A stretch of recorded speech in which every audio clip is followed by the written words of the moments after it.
Very good afternoon, everyone. So this is our last class of the part one. So I hope this part one is useful for all of you. If all have joined, so that I can start. Okay, so today I have two or three things in the agenda. First, just back gear to show what we have done in the part one. Then why we have done this. Another thing, I started with the story Rocket to Rickshaw, if you remember. Then what is the solution to that particular story, and what is after that rickshaw? Is there any chance we can reverse back to rickshaw to rocket? And few other things which I want to discuss with all of you, because this is first time I'm doing this on this open source platform. Otherwise, generally we do this in classrooms and the other ways, but this is the first time this is an open kind of thing, so need your suggestions too. So first, just a short rewind back what actually we did so far in this part one. Then I'll take 30 or 40 minutes for today's class, and then just a general discussion so that I can get some input from you to improve for further sessions. So let's start it, rewind back. We started in the story format.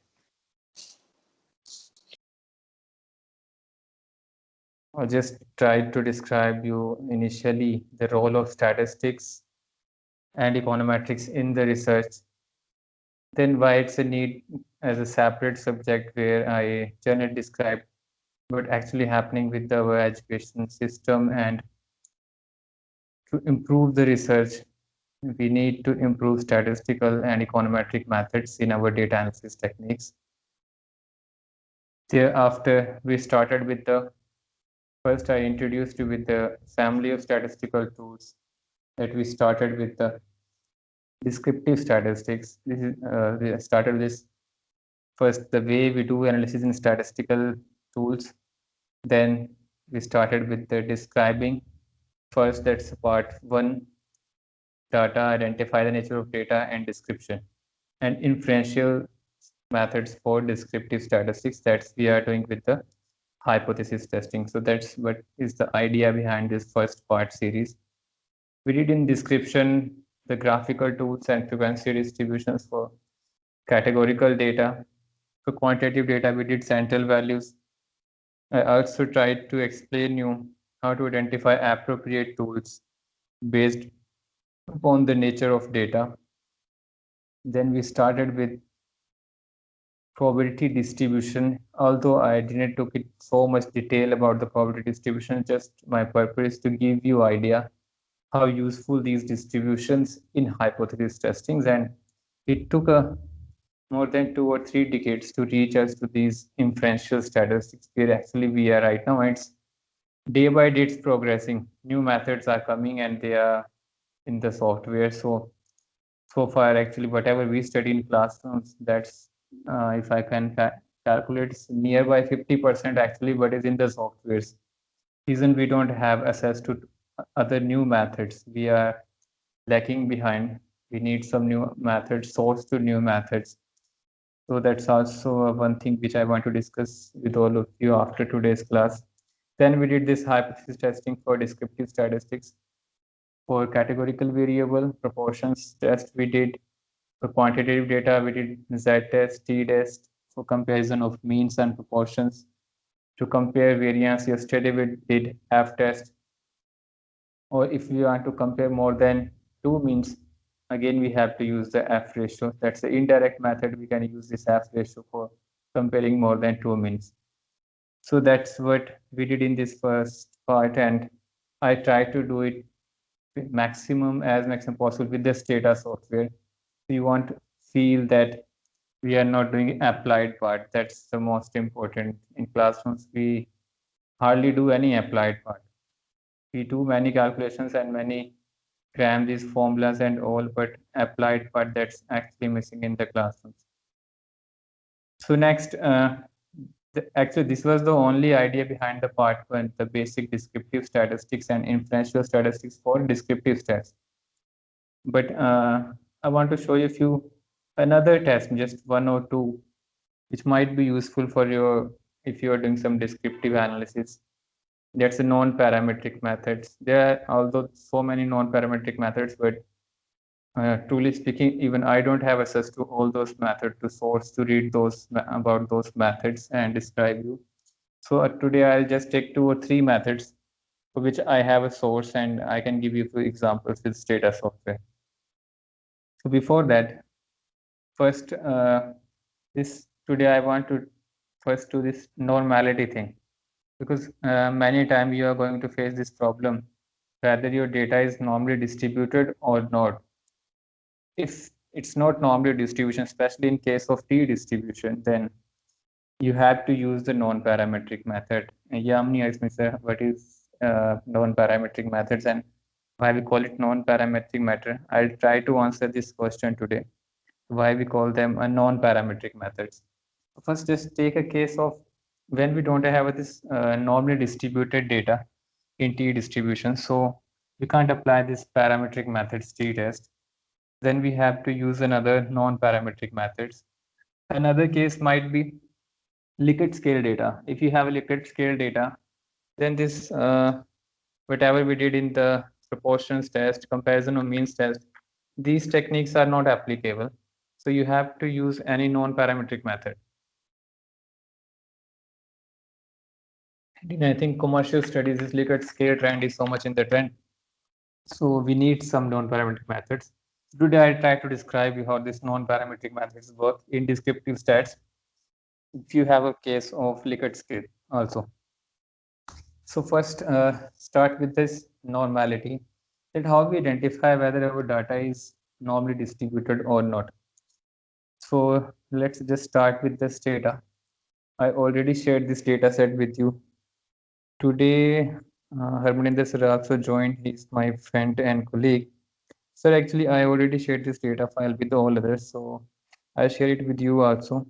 Or if you go up to this Skype chat, then you might find this file. So today, first we start with the normality, how we check normality. In the descriptive start, we did this histogram, normal density plot, skewness, and curtsies test. So first, let's suppose I want to check whether this we are trying to compare in the mean comparison test. We try to compare this math score for male and female, right? In the t-test and the 2 independent samples case, group case.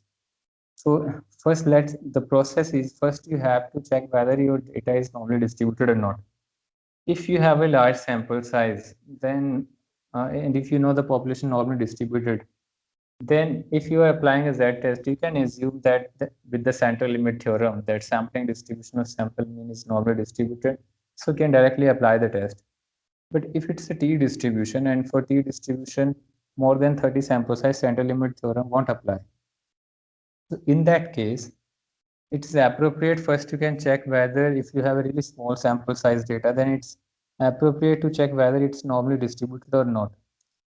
Another thing, t-distributions will change with the sample size.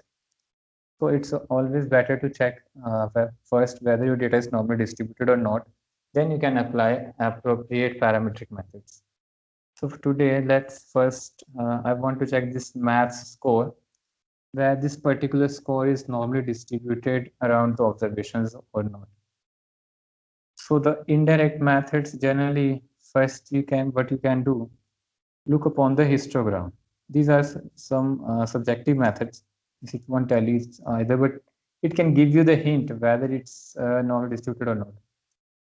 So histogram, okay, we are doing with the function. So let's first do with the function. Static graph, histogram, variable math. I need with the density and density plot. In the variable math, Other options are continuous density. They are already by default. In density plot, just tick this add normality density plot, then enter OK. So first, let's see what this data is look like. Okay. So if we go with this density plot and histogram, it's just look like that it's normally distributed. But is it or is it not? We need some objective methods. So today I'll also try to do some objective methods, and these most of the objective methods are based upon skewness value and Curtis value that we did in the second or third class, right? That how we calculate skewness and Curtis. And what is it's about skewness and Curtis. So let's do this it for this particular data set also. I need its skewness coefficient and Curtis coefficients. For that, you have to go statistics, summary tables, descriptive stat, this other tables, compact table of summary statistics.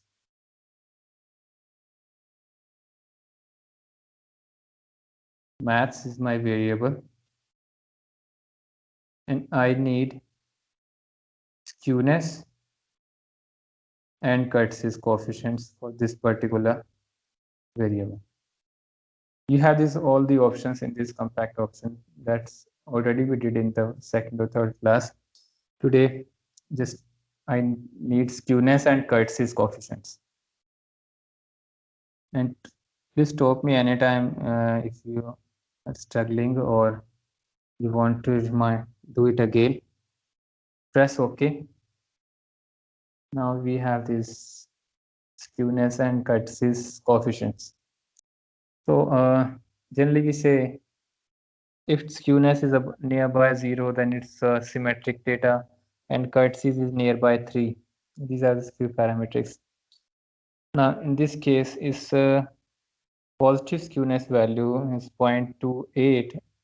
We generally say if it is between minus 0.5 to positive 0.5, it's skewed but moderately skewed. So in this case, the coefficient is positive. It's indicating that it might be positively skewed, but not the skewness is not too high. It's just a moderate or low. So there are few tests who can test this hypothesis whether your data is normally distributed or not. So today I'll try to show you this 2 or 3 methods with which you can check whether your particular variable is normally distributed or not. So one of the methods that we study, this I also going to study in part 3 and part 2 as well. So let's first just take its example. The Zak-Bera test. It's I am taking from the Gujarati book. There, it's in the chapter 4 to check whether the array terms are normally distributed or not, to check the normality of array terms. Similarly, you can apply this test for any kind of quantitative data set, whether your data is normally distributed or not. So how this test works, this is the Zak-Bera test formula of normality. S is coefficient of skewness, K is for Curtis. So if you can go by this particular chapter, you can find that if skewness is nearby 0 and Curtis is nearby 3, then we can say data is normally distributed. So the null hypothesis in this particular situation is a variable is normally distributed, and the alternative is it's not normally distributed.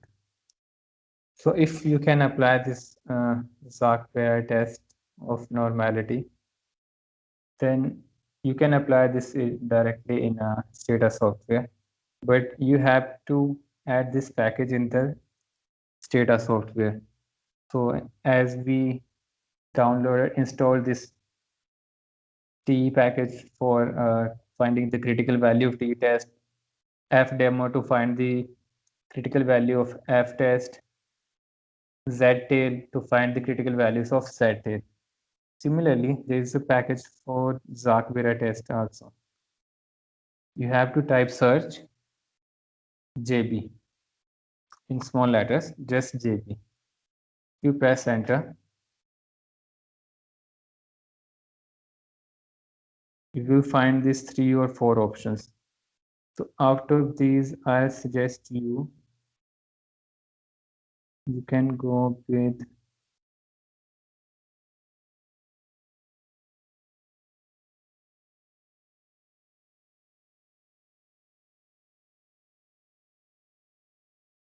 this one, JB from this particular JB from FMWWW. You can try others also, but let's first do with this particular JB module to perform Zach-Bera test for normality. So just press enter, click to install. If any time you found that after installing it's not working, then you have these other options. Then you have to try all that options. I already installed, so I'm not clicking again. So you can install it. Then just type, if it's installed, JB space your variable and enter. So now you have this particular value, Zach-Bera normality test. This particular statistic is this one, this particular JB value. It's 6.35, and already it's written that our null is, it's normally distributed. And here you have this chi-square coefficient. So you can say with this chi-square coefficient at 5% level that it's not normally distributed because our chi-square value is less than the 0.05. Now why it's following distribution? It's actually we didn't did it chi-square because I kept it for a second part. It's about the associations. It's again a non-parametric method, so we will do that in part 2. But for the time's sake, you know how these distributions work. F we did with the p-value, Z with the p-value, T with the p-value. So this particular, if you can see, these values are mostly in the square form. So whenever you have a variable in a square format, then we have to apply a chi-square tables. So here we can say that it's not normally distributed if our level of significance is 5%. So it's depend upon our level of significance. Similarly, there are few other tests in this data software to check the normality. You can also try that. For example, if you go in the statistics,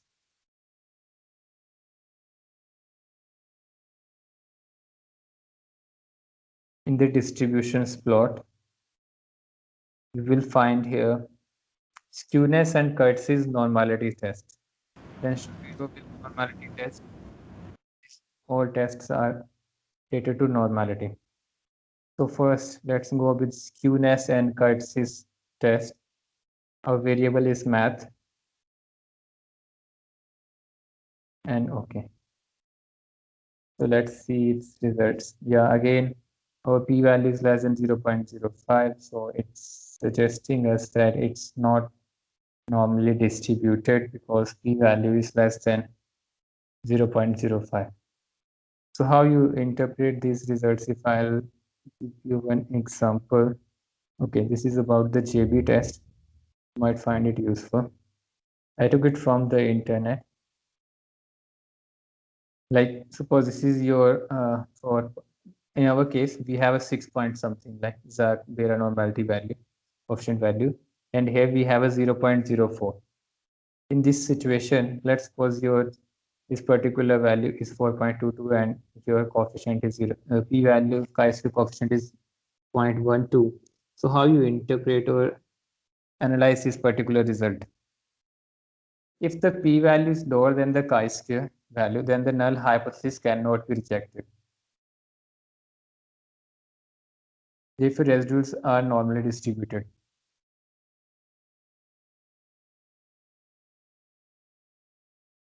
As per the above figure, which is greater than 0.05. Therefore, the null hypothesis cannot be rejected. Moreover, there is no violation of normal distribution assumption of array terms. In these normally test, our null hypothesis always is data is normally distributed, and alternatively, it's not normally distributed.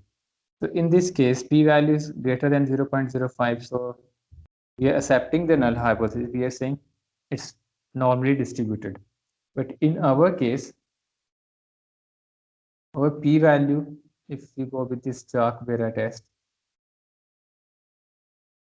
p-value is less than 0.05. If your level of significance is 5%, if it's 1%, then you can say we have to accept the null hypothesis. But let's suppose it's a 5% level of significance. Then you can say our p-value is less than the level of significance.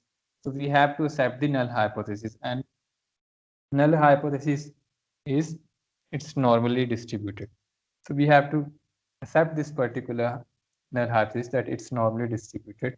But in this case, our p-value is less than the level of significance, then we have to reject the null hypothesis. Similarly, in the skewness and Curtis test, it's also based upon the skewness. Okay, Gagan. I hope others are able to see the screen. So in other tests also, they are mostly designed with the skewness and Curtis coefficients. Okay, thank you, Naz ma'am.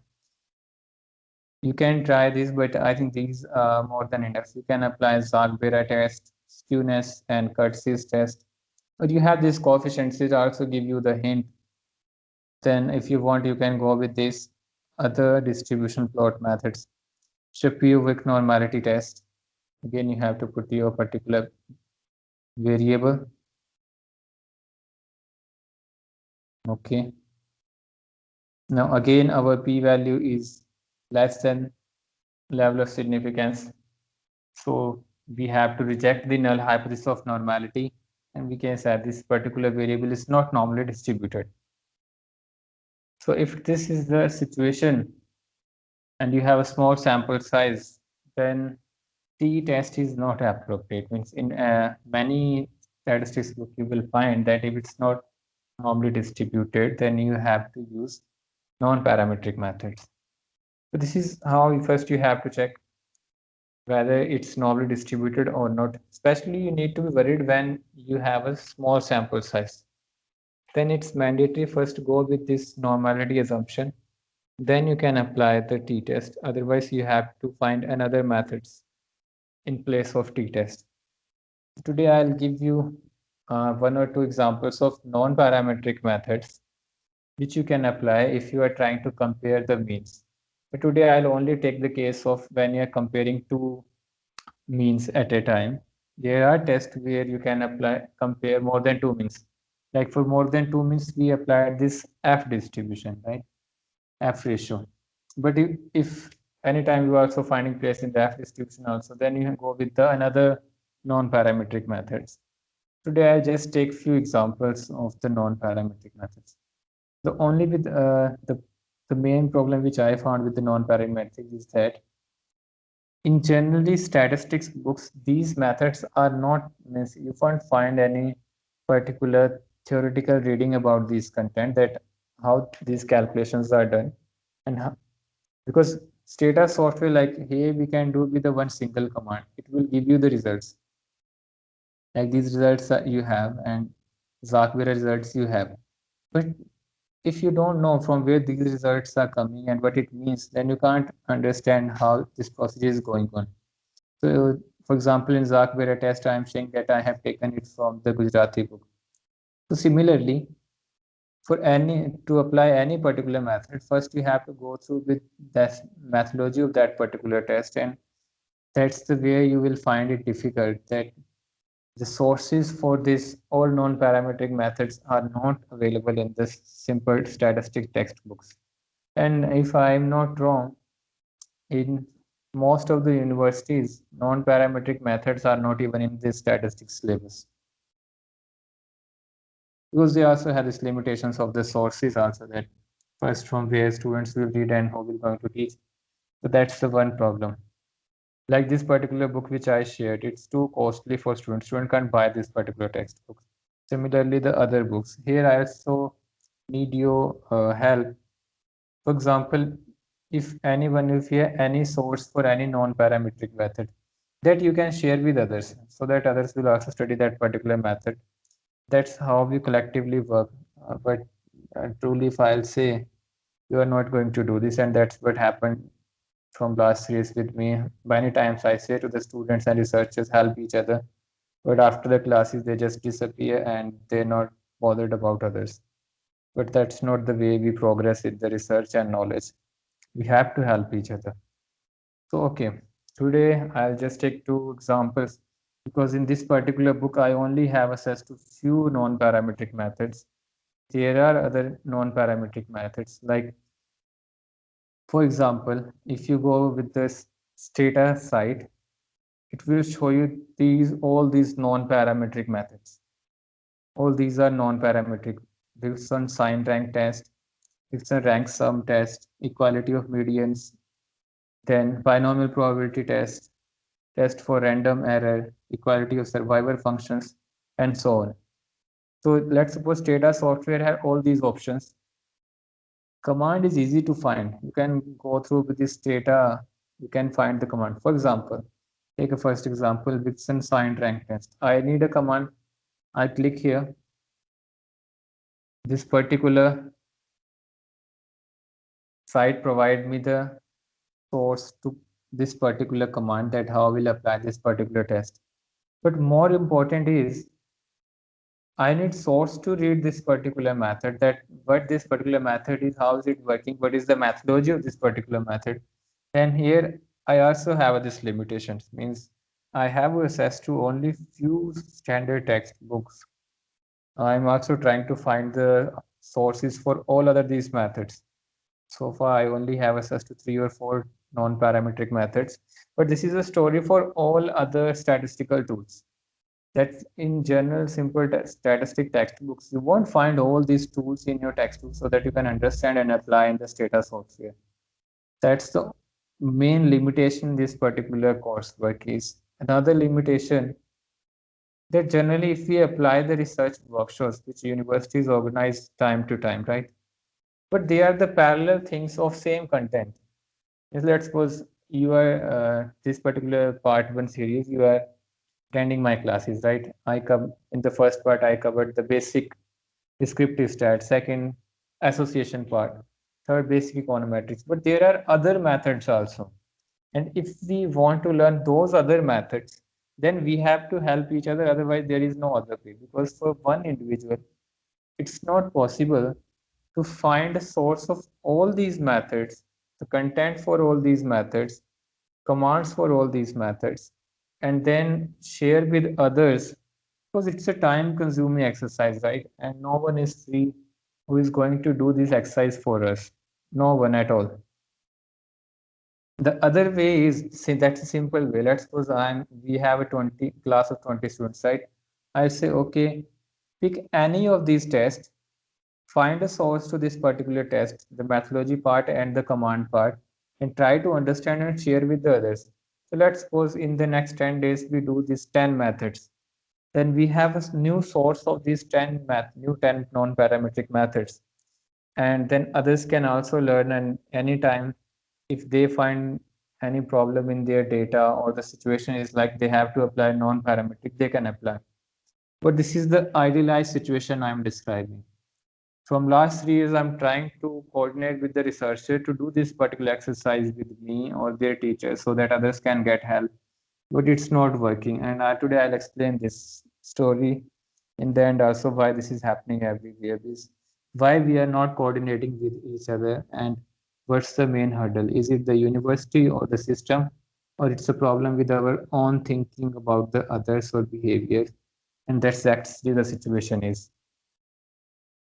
So I take first only today I'll only take 2 non-parametric methods because it's not possible for me to arrange content for all the non-parametric methods in a 2 or 3 days, and then I can describe. No, it take a time. Maybe next time I'll cover 4 or 5 other non-parametric methods because it's a time-consuming exercise. I have to go through the textbooks and then find the method, then the commands in this data, then data set to apply those commands. Then only I can teach to anyone or discuss it with anyone. Today I'm taking these two tests, Dixon sign rank test and this rank sum test. It's also called Mann-Whitney test. So first go with the Dixon sign rank test. What is it all about and when we have to apply this particular non-parametric method. So you can also see now the limitation because in this particular book I have access to these tests, so I can share it with you. Others I can't share because I don't have access to those methods at this moment. Maybe in next year and coming years I can arrange. That's my new target, that after cover this basic econometrics and all tools which we study generally in universities, cover other tools which are in the softwares, but we don't have access with the textbooks. So try to cover that content. That might take a time, but for the timing, let's do this particular exercise today. So this test is about the paired data. If you go this particular textbooks, now as I in the first time I shared that how this comes, this distribution story I shared, that how Z distribution came in the picture and then T and all. This particular academician, Frank Wilson, was a statistician and chemist who worked primarily in industry. During his career, he published more than 70 papers. Perhaps the best known is a paper from 1945, in which he proposed the two tests bearing his name that I discussed this chapter, this particular test. So this is how these tools are coming in the statistics and other subjects also. Then few academician researchers put their lifetime efforts and then they found some new solution to a particular problem. And while we study the subjects, statistics or any other subject, we hardly give credit to these people that how much struggle they have bear and how easy is now for us to apply these tests. So whenever you study, try to look upon those individuals at how those tests are coming, and that's the content we need to improve statistical and econometric tools. So in this particular, if I summarize briefly, let's suppose you have this situation. This is a particular situation. You can go through this textbook chapter later on. If I summarize in a brief, they took this test with the students. One is with the online mode and one is with the pen paper mode. And they take this difficulty level at a similar scale. They just want to find whether the improvement or there are differences in the marks on the performance students if they are giving online test versus test with the pen and paper. So it's just they want to do this experiment. Let's suppose they have this particular, now it's a case of paired data. Like we did in this t-test, comparison of math score and comparison of science score with a particular category, like into all the individuals, paired data set. So if your data or this difference is not symmetrically distributed, for example, in this case, first they found this difference in the online and paper, then they rank this particular difference, but before ranking, they try to look upon the distribution of the difference. If this distribution is not symmetrically distributed, then you can apply the t-test. So in that situation, the one option you have this particular non-parametric method. So let's see this particular case in our situation, whether we have this situation or not. So what first you have to do, now we need a difference of this math and science score. So you have to create a new variable. I am dropping this particular, I already did. So let first I drop this so that you can do it from the start. Okay. So this is also those who are doing this status for the first time, how we generate the variables. The command is gen. Then you can give name to the variable. Let's suppose I want to give it a name, difference underscore math underscore science.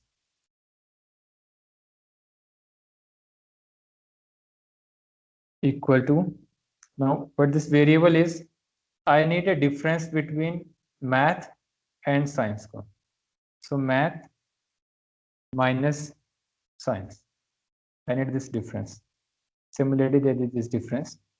I need a difference between math and science. Press enter. Now you can see in your data item window, you have this new variable difference between math and science. So now you have this variable. So to apply this particular t-pair test which we did in the t distributions, first you have to see whether it's symmetrically distributed or not. Let's first check its histogram. Histogram for this difference variable. Okay.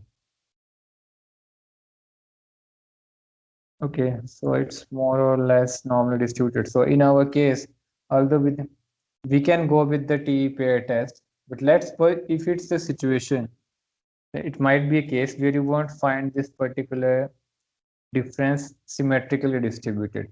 Then you have to apply the non-parametric. In this case, I can apply the t-pair test because our data is symmetrically distributed. Or if you want to go with the objective methods, then like do it with the Jagg-Ballah test. So now my p-value is just approximately nearby greater than 0.05. So I can assume now go with this null hypothesis that it's normally distributed. So here I don't need to worry about this normality assumption. I can apply directly t-pair test that we did in the distributions hypothesis testing class. Let's suppose if it's a situation when it's not normally distributed, then you have to go with this rank sum test. So how this test work?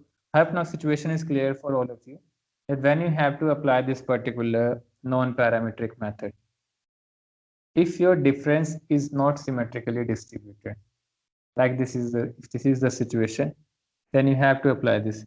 You can apply this particular method in both the cases. Likert scale also, but so far we didn't did any exercise on the Likert scale. That's due to lack of time. But here I am trying to show you this test how you can apply in the quantitative data. No, we have JB is greater than 0.05, so we reject null. No, we have not JB. The rule is p value, level of significance. My level of significance is 0.05. That's greater than.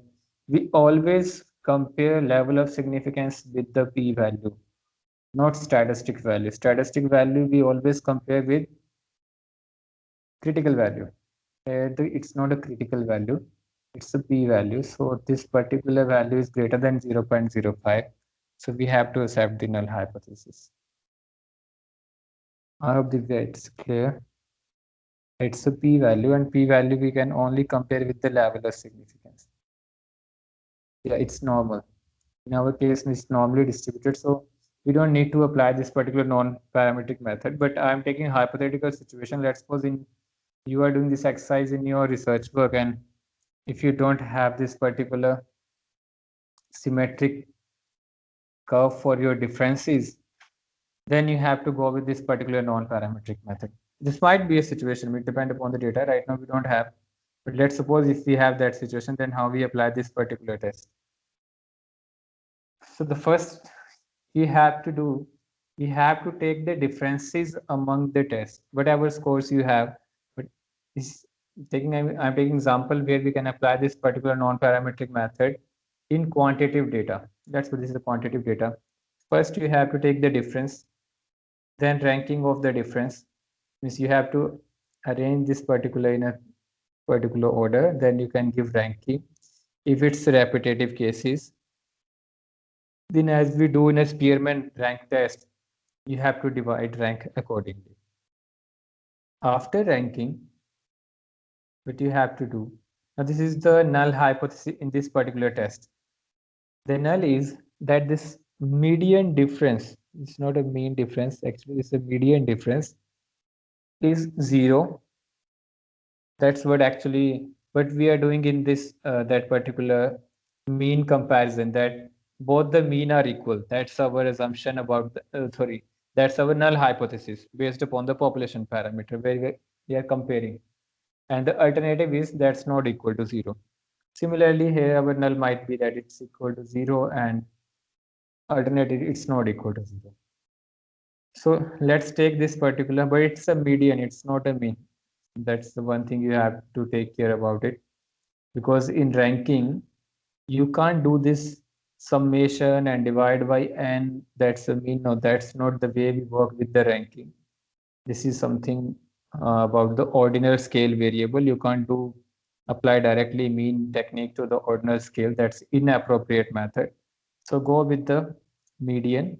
In this test, how this is designed in such a manner, but that's also generally that never apply mean with the ordinal scale. If you have this ranking and order, then don't apply those quantitative data skills. So here, now what you have to do, you have to separate these rankings in a two ways. Like we do this in a run test in this multi autocorrelation, where you do this run stat. It's more or less that particular technique. You have to divide these ranks of positives and negatives in a two different variables, positive and negative. Now do their summations. Now positive summation is nearby 85.5 and negative summation is 67.5. Now we concentrate on the smaller of these two totals and call it T. This is our test statistic. Now this is the smaller one is our test. Like in a t-test, we have this mean minus mu divided by standard error of that particular sample. Similarly, Z statistic you have yesterday with the F ratio statistics. Now in this particular test, the smaller one is your test statistics. And that value you have to compare with the table critical value. Now in this particular book, you find this, there is a W2 table in the appendix, but in general statistics books, you won't find these tables because these non-parametric methods are not in our syllabus. Generally, we won't study these. So you need these tables if you are doing it manually. But now we have a software, so we are not need to worried about that. So let's do it with the Stata software. Although in our need to be applied because our data is normally distributed, but I am taking it hypothetical that let's suppose if it will be the situation, it's not normally distributed, then how you can apply this particular test. Now for this particular test, I don't know how to pronounce this particular name. It's called it signed rank test. So to signed rank test, command is sk test. Let's cross verify.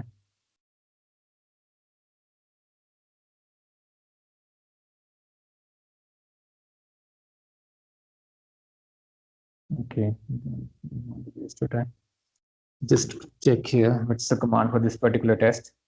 It's sign rank variable 1 equal to variable 2. So let's type here sign rank variable 1 is math equal to science. Enter. Okay, now we have these results. So our null is math score is equal to science. That's what we are doing in the mean comparison test. So go with this probability value, p value.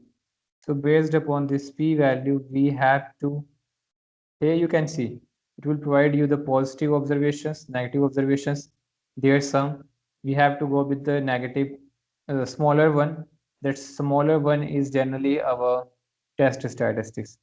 But here we have a test p value, so go with the p values.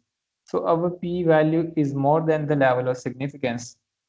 If let's suppose 5% is the level of significance, then here we have to accept the null hypothesis, that is math score is equal to science score. So again we did this mean comparison, but here it's a median comparison. So that's one thing you have to take care about it, that it's not a mean difference, a median. So in this case, we can say the median score is equal. So we have to accept the null hypothesis. So this is one non-parametric method that you can apply if you have this non-normality problem in your paired sample t-test if you're trying to apply. Any doubts so far? Then I'll move to another non-parametric method for comparisons only, because so far we only did the descriptive stats, the central values, and their comparison tests in the hypothesis testing. So if you face any this particular problems of normality assumption or any other assumption, then you can go with non-parametric methods. So I hope you all got this particular methods and how it works, and so that I can do one another non-parametric method. But first you have to go with the, again I am repeating, although we are not required to apply because in our case our data was normally distributed, but if it's the situation then that your data, this difference is not normally distributed, then you have to go with this non-parametric method. This is only designed for the pair test. This sign rank test is only for the pair test that you have to keep in mind. Let's suppose if we have a situation of independent samples, then you can apply this sign rank test. This is only about the paired data. If you have independent samples, like I want to compare the female's math score with the male's math score, is it equal or is there any differences? Although we did in the t test and we found that more or less they are same, we accepted the null hypothesis that there is no difference among them. But if it's a situation that you want to compare that kind of independent samples, then you have to apply this another test. Yeah, rank sum test. It's another Wixon test. So this is for the situations where you have independent samples. I hope you clear with this paired and independent sample set. Pair set is different and independent samples are different. Here again, we are going to compare two means. And let's suppose again, we have this problem of normality.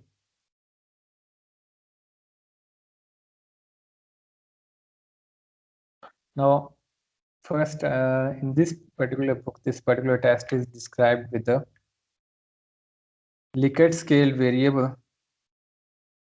if they have this numerical situation. Okay, first just try to understand this particular method. Then we will do this with quantitative data because so far we did the quantitative data. But it's also useful if you have a Likert scale kind of thing. Then also you can do hypothesis testing. So in this textbook, it's explained with the Likert scale. And then in the example data sets, they give example of numerical data. So first just give you some description that how this test is designed. Let's suppose you have these two different variables where you had applied this Likert scale. Now in this particular situation, this is actually about this particular situation. So okay, let's go with this particular example.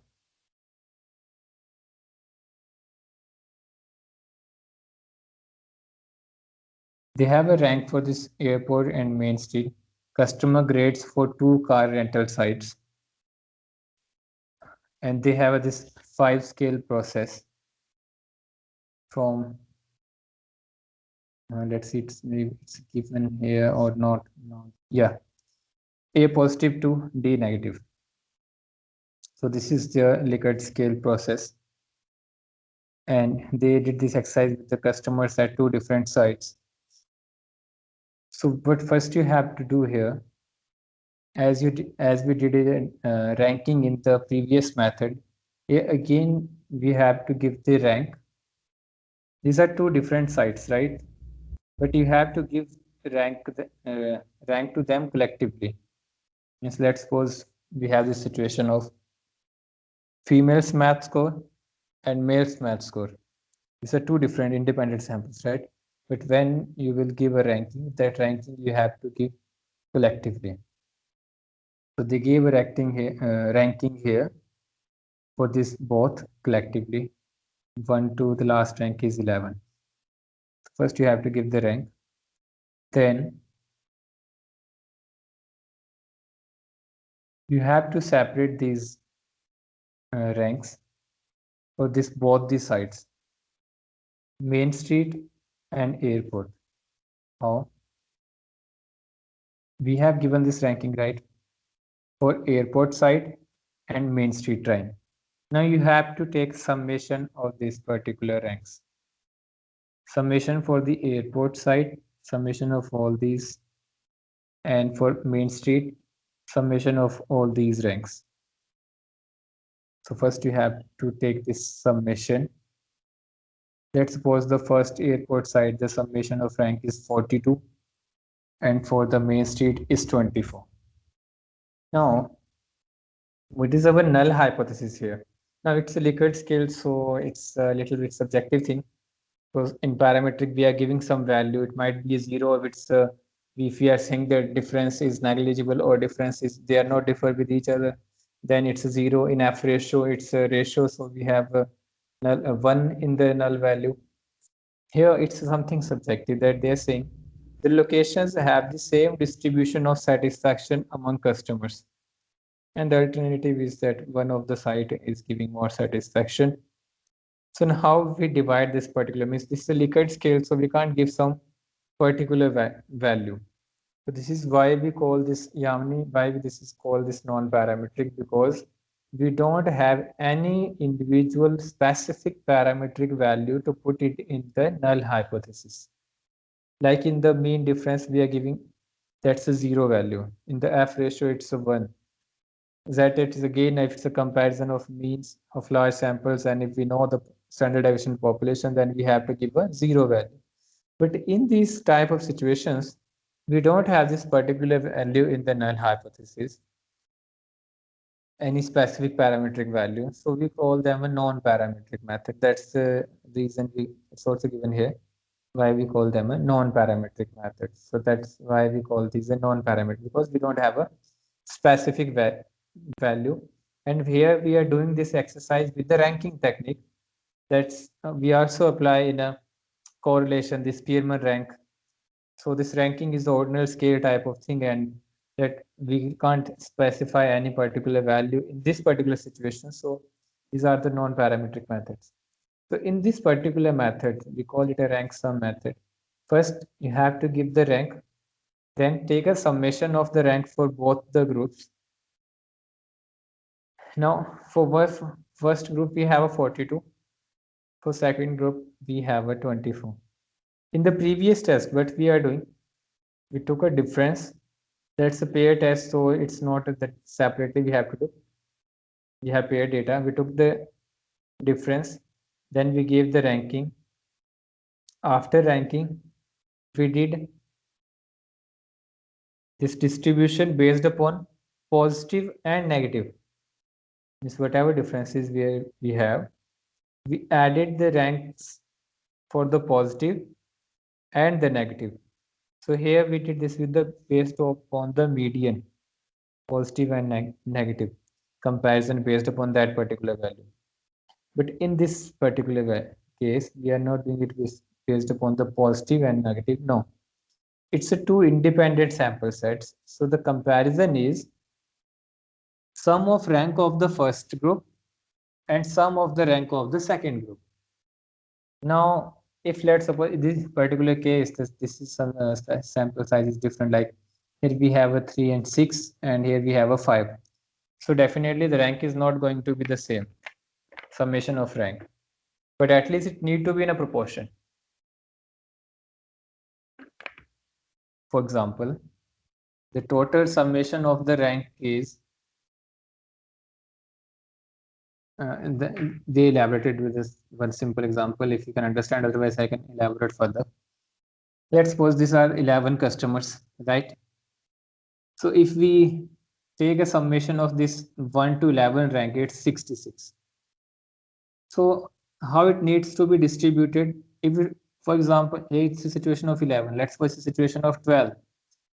So it needs to be that summation of 12 ranks, 66 plus 12, then it's going to be 78. So it needs to be a distribution like 34 and 34. Sorry, uh, 39 and 39. Means if both the sides have 39 summation rank, then which means it's equally distributed. So we can say that customers are equally satisfied with both the locations. But now we have an unequal case. It might be that we have unequal samples, and that's also in our case that female and males not in our sample size are not equally. So we have to take care about. Then we need a proportionately.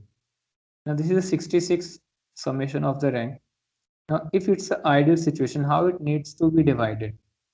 If we can go with this particular case, they are saying that what do we know about the rank sum? It could be as small as if we take up for first 5, 15. Now we are taking a case of 5, the smaller one. And the another, if this particular second side, which have a 5 customers, if they take a maximum ranks, let's put that a situation, then it might be a 45 and 15 to 45. So in between, what's the value? 30. So it needs to be a 30 as a summation of rank for this particular state, so that we can say it's a more or less equally distributed. But what's the actual situation? Actual situation is 24. That is much lesser than the 30. So this is the idea behind this particular, this is the methodology of this particular test, that they gave a rank to both collectively, then take a summation of rank, and according to the sample size, if it's need whatever the rank needs to be in a proportion, if it's that's the value, then it's okay, that's symmetrically distributed and there are no differences. But if it's not the case, then there are differences. For example, the total is the summation of rank is 66 and 5 is the sample size. So 5 divided by 11 multiplied by 60, whatever the proportionate value is, that's just 30. That needs to be as a summation of rank for this particular site, main street. But in our situation, it's 24. So it's less than the 30. It might be greater than or less, that might be a situation. So in that case, we have to check this particular 24 statistics value with the table value, and then we can generalize whether it's significant at 5% or not, the alternate hypothesis. So in this situation, now I don't have access to this particular table statistics values for this particular 24 with some particular sample size. So let's do this exercise with Stata software. But first, please, anyone, if still you have a doubt in this particular methodology, this particular test, that how it's working based upon the summation of rankings. That's what this Wilson did in the non-parametric test. Said, okay, our mean is not working, so let's convert it into an ordinal scale and go with the ranking method. Any doubts so far? Then I'll do it with the Stata. Although it's a Likert scale, we don't have a Likert scale data. We have actual data, so we will do with the quantitative data.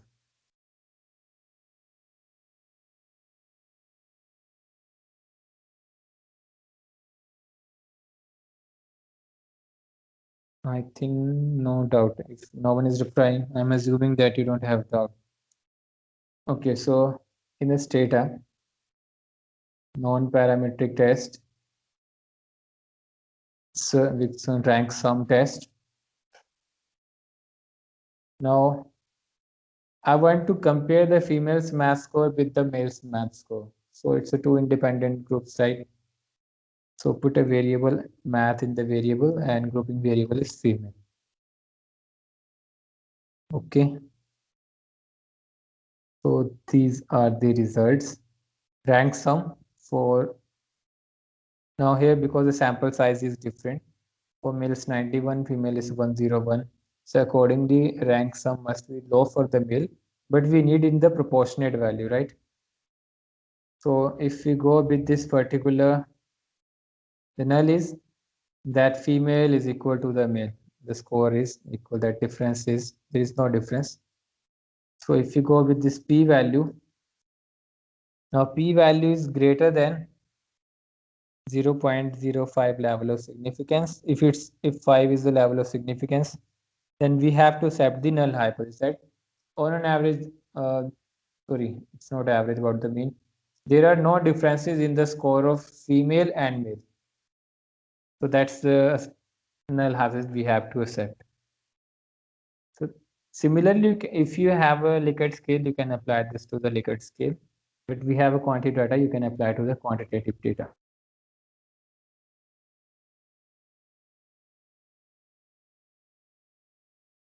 Non-parametric method for independent samples and dependent samples. So that's two non-parametric methods which I want to share with you. If you have a situation of non-normality, so you can we take some x of Likert data. We can take some x, means I don't go to the example of Likert, but we don't have Likert scale here, Ankita. The data set I have to first create, then only. That's just the difference is you have then values here in the Likert scale, but that needs to be no order. If it's unordered, then it won't make any sense. Ordered, then whatever data you have, give ranking to that particular data and then apply this particular test. Here, this example data sets, whatever data sets is, ranking is not the variable. I tried this 7-8 different combinations where I couldn't find any Likert scale example here. And for that, I have to first make the Likert scale, so that's time consuming. You can do that. That's homework for you. Try make a Likert scale and try it with that. Just you have to create a here a new variable and take a score of 5, give value to these observations. But if you give randomly, then results might be, I don't know what results will be. It needs to be some systematic that only happen if we have some real data. Hypothetical data won't give us the true situation, right? So that's the one reason I avoid hypothetical data set, that we make hypothetical that easy to apply, but how to interpret those results.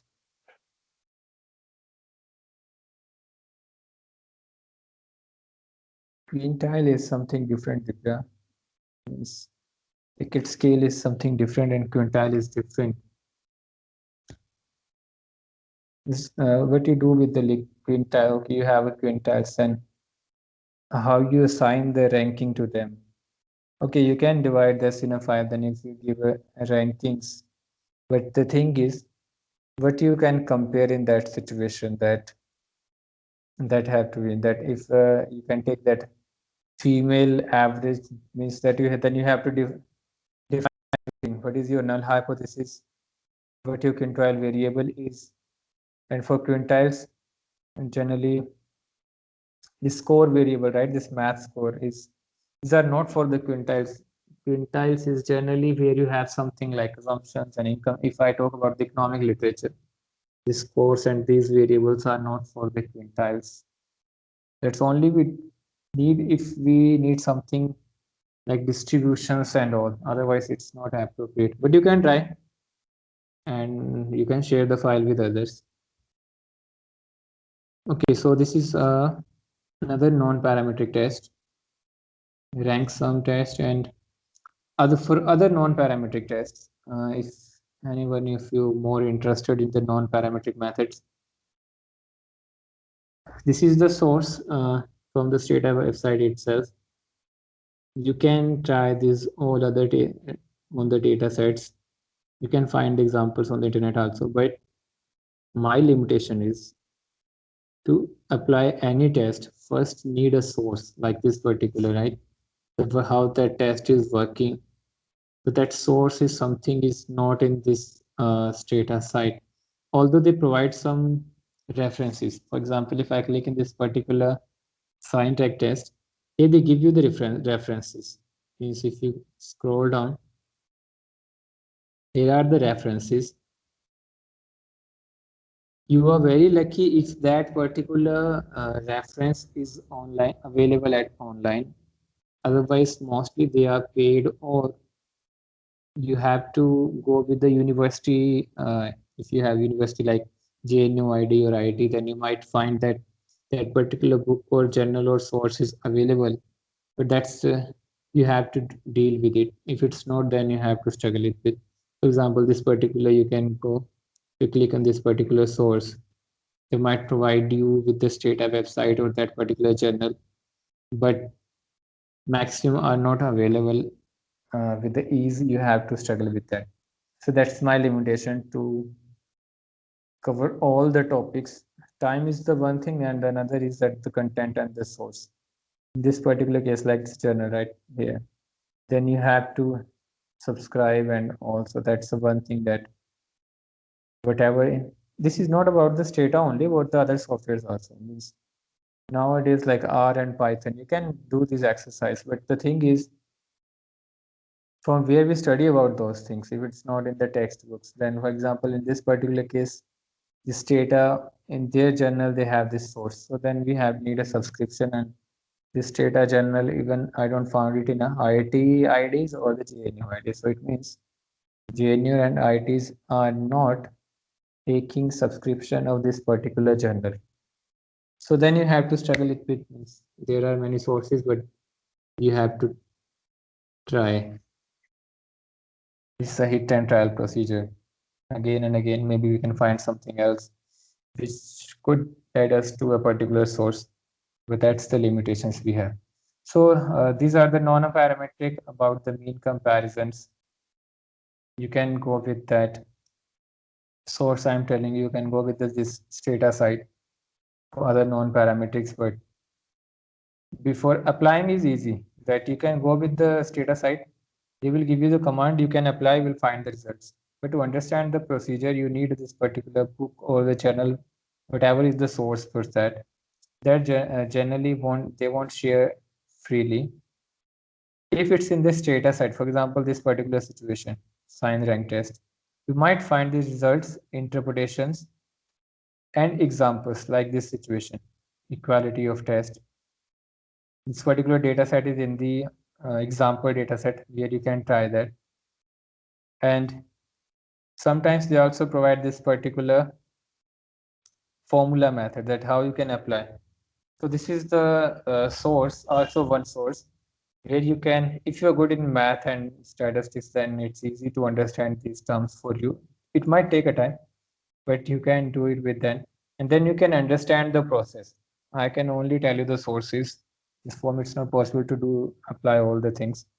You can study this. This is the one source where I study the new methods, because even I don't have these textbooks for every method. So Stata is nowadays providing these sources with the PDF at a free of cost. So where you can study these methods, and they give you the examples with interpretations. Like this particular case, if these are the results, then how to interpret how is accepted or rejected. So that might help you. And if you are good in math and all, then you can understand these methods also. So that's the way you can study further if you want.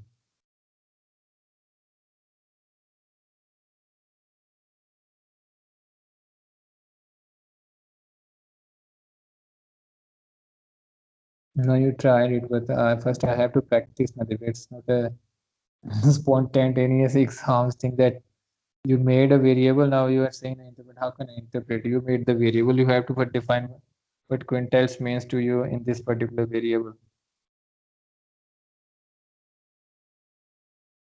Miss, first thing is that for quintiles, why are you applying this comparison? Is it making any sense?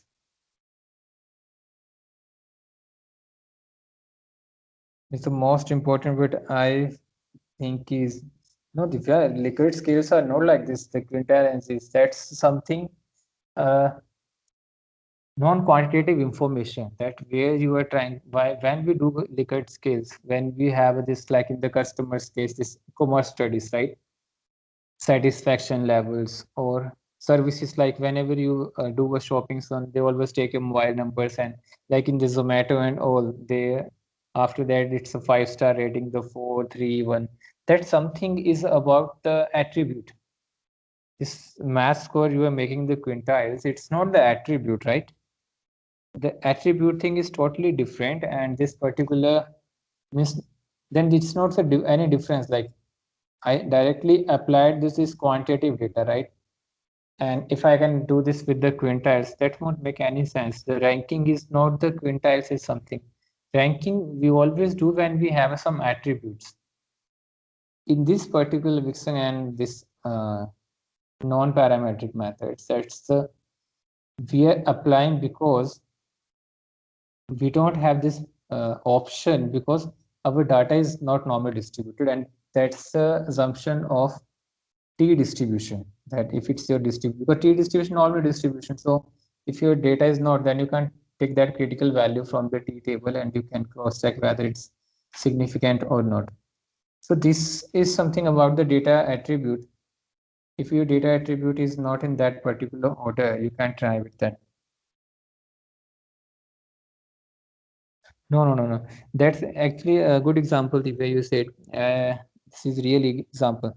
Actually, students do this and it's methodologically incorrect. Means here you are just giving me as a hypothetical situation that we can give it a high, low, medium, very low, and very high.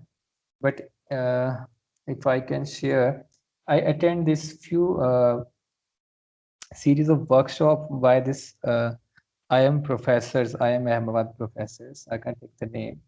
He described me this, that nowadays researchers are doing this exercise, that they are making Likert scale by own.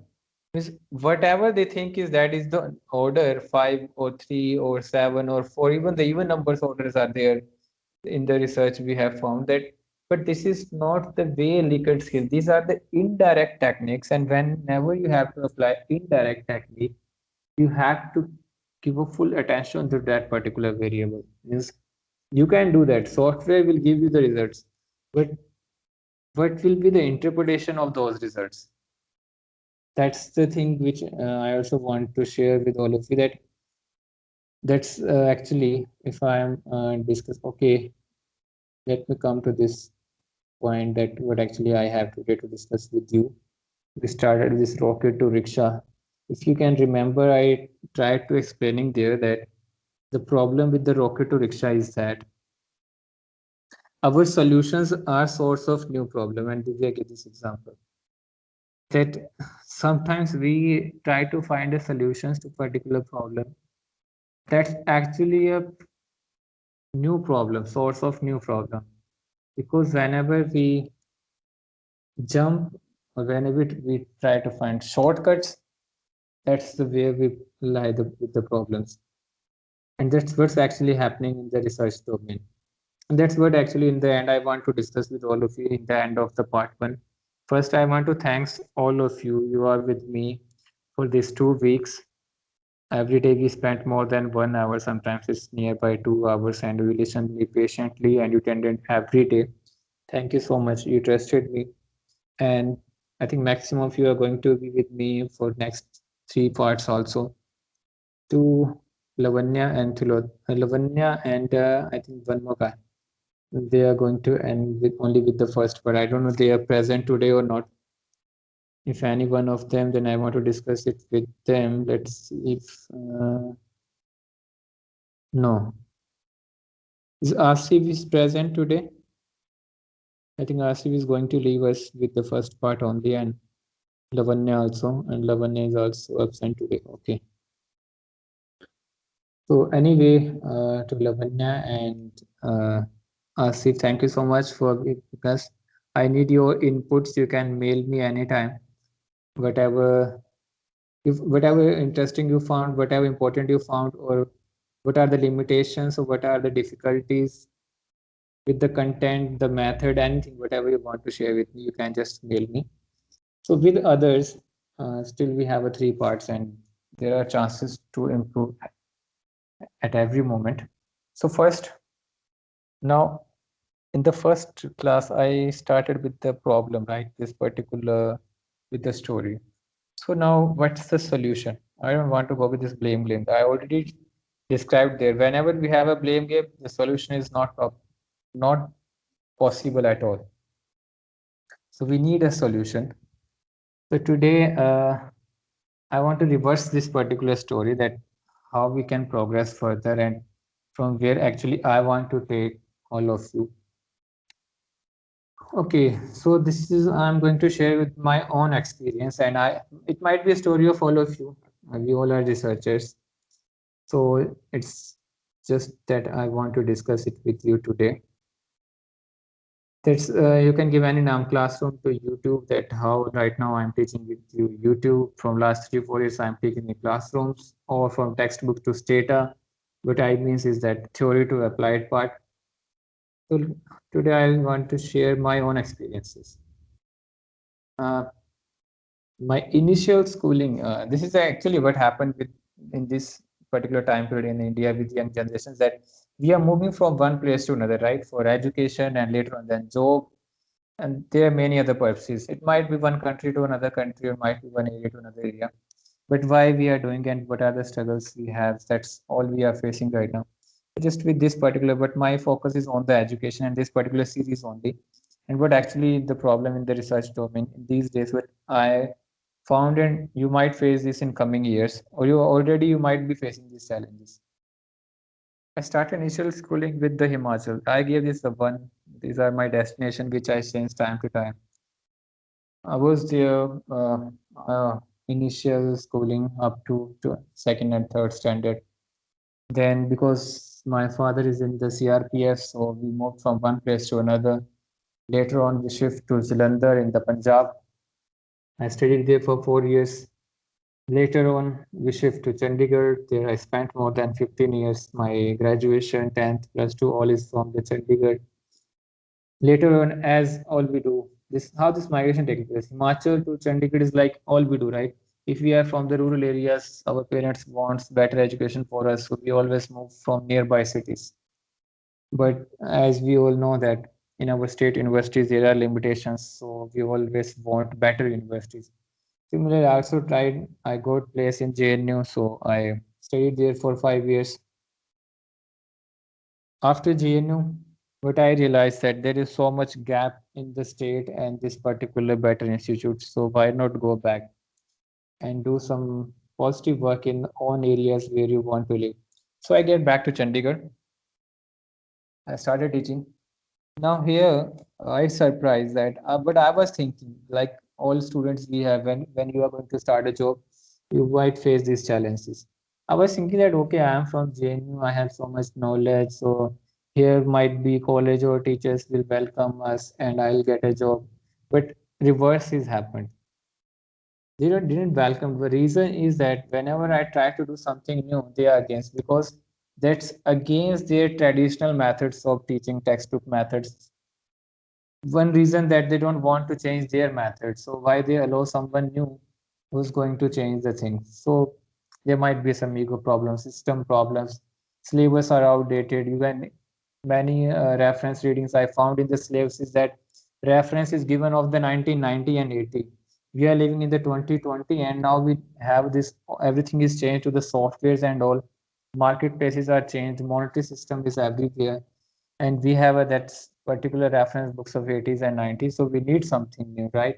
I'm not criticizing the system or thing, we all are part of. Might be, if I will never, let's suppose if I am passed out from the Chandigarh only and I never have a chance to JNU, so might be I'm doing the same thing, so I can't blame those who are in the Chandigarh or any other state that they are not doing their things. It's a situation is like that, that it's not possible for them to change. They are teaching with this 30 40 30 25 year of experience. How can you change them in a 1 year that you can say this is outdated?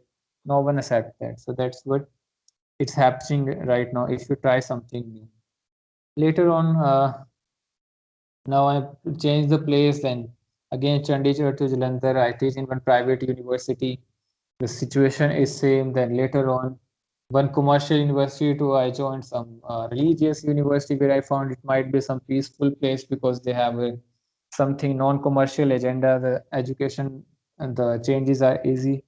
But no, that's what's no situation. Everywhere the situation is same. the methods are outdated, and the more important is our teachers, or even we are not want to change. I can't blame teachers. Student, as a student, we are not ready to change. This thing is, like for example, now this is, I am sharing because now in our class we have a different group, right? One of you might be from the Chandigarh, one of might be from the IIT, might be from the Kerala or somewhere else, right? You all have a different standards in your universities, and when I see all of you together, then I can find the differences. So these differences are over the time. JNU is not a university which is now in the 1 year domain or 2 year. It took a 30, 40, 50 years to reach at this particular stage, and that's the progress they did in the research and all. And but the problem is we don't have institutions like JNU and all. We need more, but not. So then that's the thing that actually happening in the research domain. Our research techniques are not at per the standards. Is whatever the way this other 12 part is doing, we are not on that scale. The reason is our statistical, not the statistical, I can say we have a problem in the sampling. Similarly, I think we need some, those who do primary studies, they need some series on the primary study, how to collect a survey, how to design a questionnaire, how to ask a question. That's a skill we need to learn. From where we collect the information, how to design a sample. We theoretically we know that we have a stratified random sampling and so on. But what is the practical situation? If I share one example, like last year I was in Himachal, I designed my sample stratified random, okay, proportionate, everything well designed sample. But when I reached there, now let's suppose I have a situation in what particular village there are 15 houses, another village there are only 3 houses. Now how I can choose randomly? Not possible. Means if I have only 3 houses in the village, what do I do? The option has, I have to go another village. Let's for another village have a 7 houses. So how again I have to select randomly? Let's suppose if I want to 3 or 4 households out of the 7 houses. So the practical ground situation totally different. That these skills we have need to learn, the sampling methods, then questionnaire design methods. Right now I'm trying to work upon the statistical method, but that's not only the thing which we need in the research. It starts with the theoretical backgrounds, literature we study. We need a literature, good literature to study. That's where everything is happening, and that's the main reason I found among the researchers. Because these days, if we are researchers, next coming years we are going to be a teacher or policymakers, or maybe in a corporate sector as a policymakers. But if we are not get these skills in these particular research days, like we are in the PhD or MAs, then when you are going to get these skills? Is what you are thinking that when you will join the job, then you are going to be no. I can give you this case study. Chandigarh, I receive many calls from the PhD students said that I am facing the problem in the analysis part. When I suggest them that okay, your questionnaire design or the sampling design is incorrect, it's not possible to change the results. So they say that, so tell me some solution at this moment. Next time we will do it. Next time will never come. Next year your PhD is completed. Now you are going to teach in the colleges. What you will going to teach? Same thing which you have learned in the PhD. And what we have learned in the PhD is that non-appropriate tools and just to complete. I'm not criticizing. I'm also part of this. And I'm saying might be I'll do the same thing if I've not reached these particular institutes. This is the problem of the system. So what will be the solution?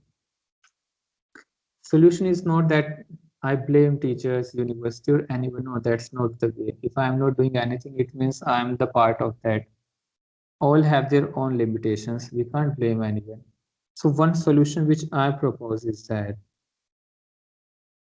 the improvement we need in my initial mails when I started this NSSO series is for this particular series. I made more than 2,000 individuals for this particular series for coordination for private institutes, government institutes. I so far I have not received any positive response. They also might have many. These outcomes are of many combinations. Might be why they can trust one unknown individual. There are so many their limitations.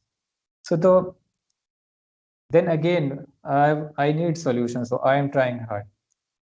What I did actually, I combined my whatever sources I have in friend circle or the student circle, contact with them, combine whatever books, text, this data commands, whatever I have.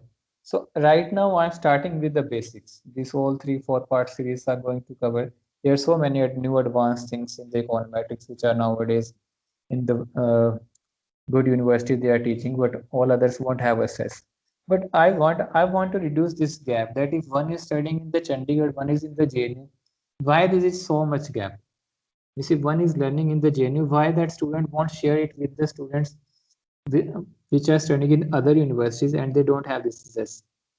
That's what we do. We never share the things, right? If one is from the JNU, he or she is not bothered about the others. And so whoever in the other places, they think that whatever we have not is sufficient, we don't need anything new. But that's not the practical world is working. You need everything at any place, and competition is so high.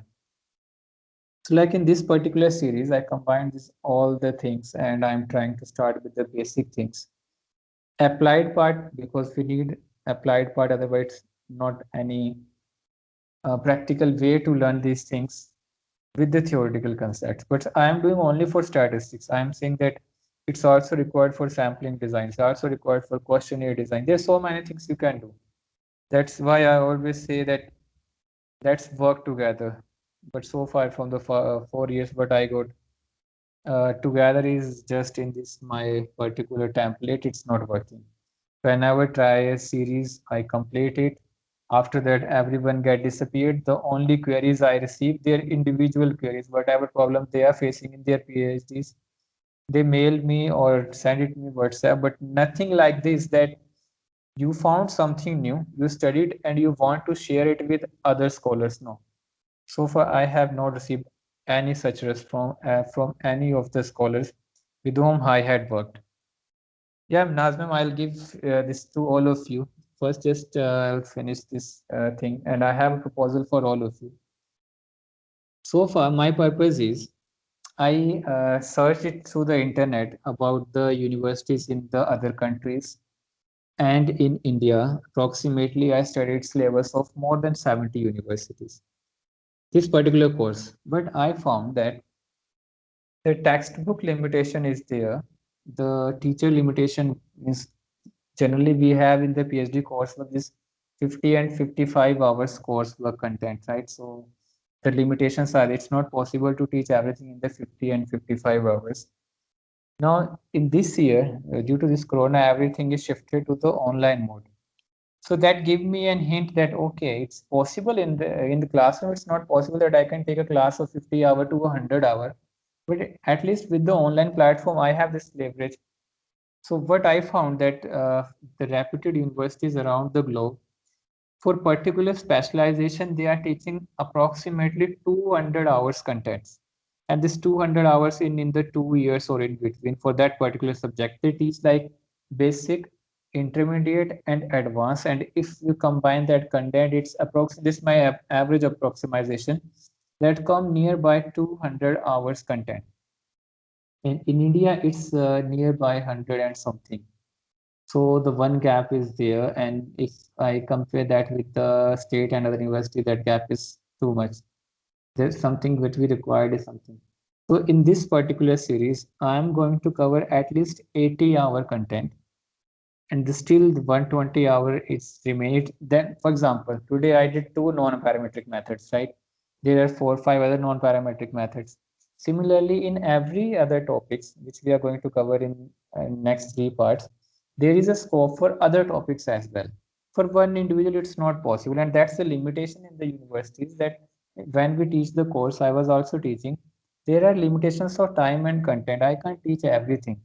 But with this online platform, if researchers can join together, you can prepare your any topic, whatever you are doing in your PhD, you can just make that data set, that source you might have in the literature or in your library, you might have access like JNU is a big library.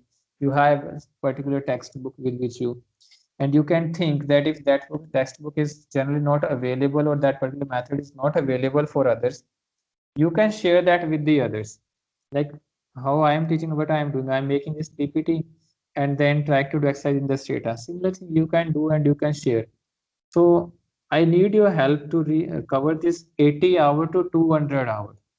And if we cover this 200 hour, then believe me, you can't imagine this. You can beat any renowned university of the world in this particular subject. If you can beat 200-hour applied statistical content, you can beat any university. It's not available easily at any other university. Basics I am trying to cover, but I also have a limitation in all the topics. I am not the master and I am not a student of statistics, so I won't have a limitations. So that's the purpose. Means I am not blaming anyone. The solution, but I found that why not we do it together.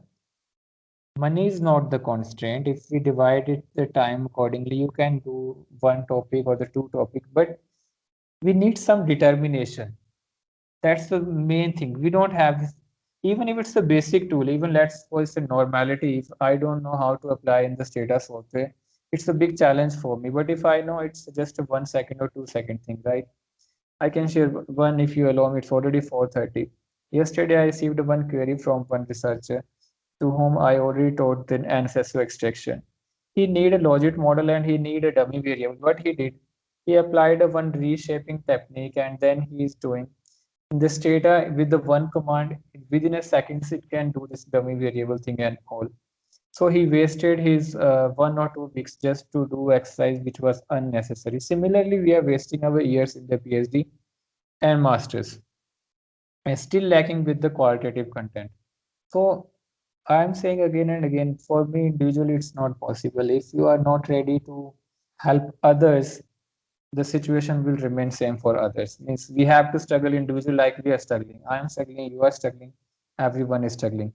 So I called it a vertical improvement. One topic to another part. Matlab, it's not a horizontal. In the conferences or the workshops, what happened that if we attend a 1 week workshop, how much we can learn in a 1 week workshop? So for vertical improvement is base is covered, then other new topics we have to prepare and that we have to discuss with all other. Then the another topic that's a vertical improvement. That's what I want.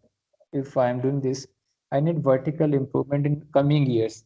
Then because basic is everyone teaching. I'm not the only basic is teaching. I will just what I want to add it applied part with the software and then new other topics which are not in our syllabus and textbooks.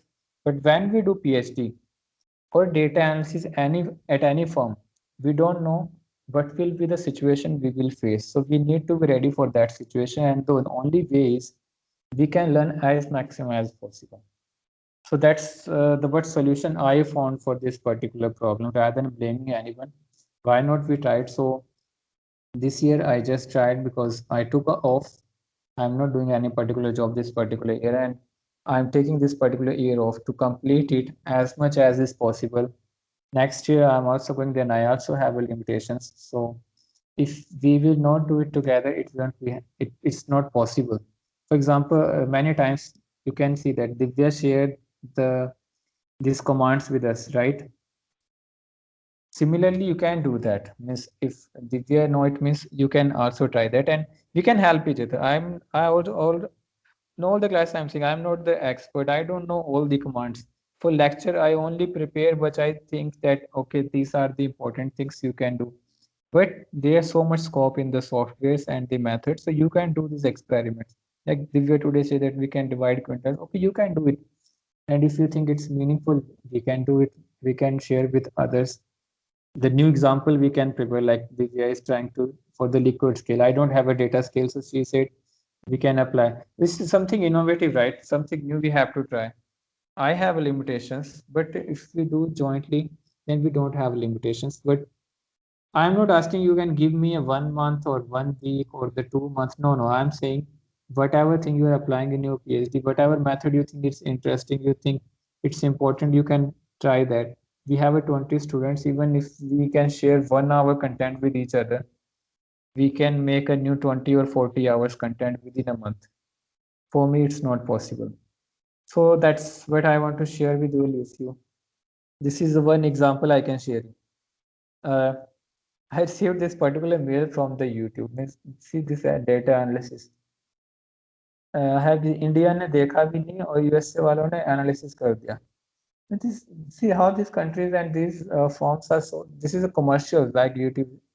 How smart they are. Means they are tracking every. I don't have this particular thing in my mind that they are keeping track of all our activities. Whatever I do in the Gmail for all of you, whatever you do in the Facebook, whatever you do, they are keeping track. And why they keeping track? Because their firms are here in India, commercial firms.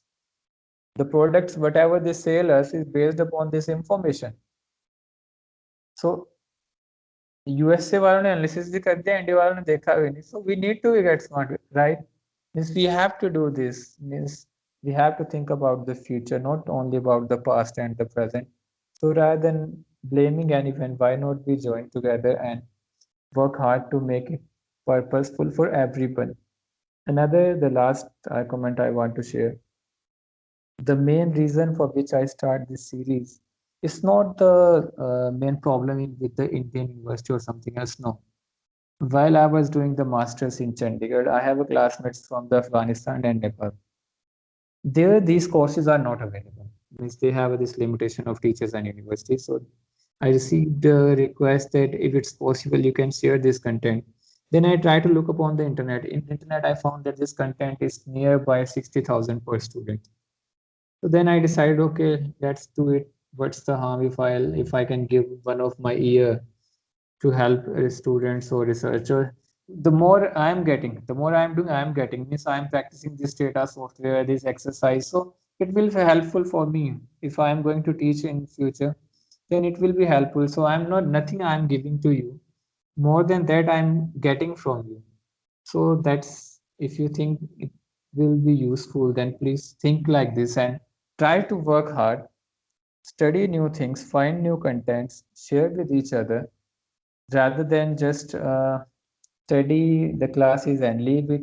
That's not the purpose I'm doing. Otherwise, I'll not do this next time because the response which I received for last 1 year and 3 years is not that motivating. But still, I wanted to do for others, so I'll do.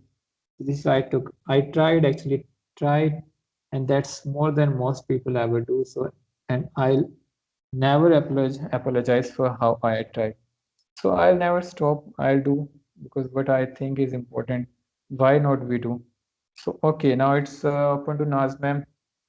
What you want to share, you can share. I need your inputs too in the content, in the method, anything.